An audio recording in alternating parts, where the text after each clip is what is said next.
Hi friends, நாங்கள் மளிகை கடையை ஸ்டார்ட் பண்ணிட்டோம். ஓரளவுக்கு அரேஞ்ச் பண்ணியிருக்கோம். ஒரு லேபர் வச்சு தான் பண்ணியிருக்கேன். ரைஸ்லாம் எல்லாமே வந்த ப்ராடக்ட் எல்லாமே அப்படியே டம்ப் பண்ணி தான் இருந்தது. ஸோ ஒரு லேபர் கொடுத்து அரிசி மூட்டையெல்லாம் தனியாக பிரித்து எடுத்திருக்கோம். இந்த சைடு ஃபுல்லாகவே கீழே எல்லாமே ரைஸ் இருக்குது. மூட்டை எல்லாமே பாகுபலி ரைஸு, ஸ்ரீ நந்தி ஸ்ரீகிருஷ்ணா இட்லி அரிசி, அப்புறம் இது வந்து உதயம் துவரம் பருப்பு. ஏன்னா ஓரளவுக்கு சாம்பிள்லாம் நாங்கள் அடுக்கியிருக்கோம், இன்னும் மேலெல்லாம் அடுக்க வேண்டியது இருக்குது.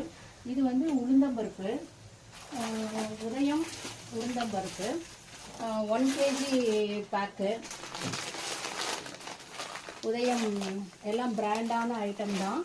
அடுத்தது வந்து அணில் சேமியா, இங்கே ரோலை வந்து மொச்சை, அடுத்தது வந்து கடலை, அடுத்து வந்து ஜவ்வரிசி,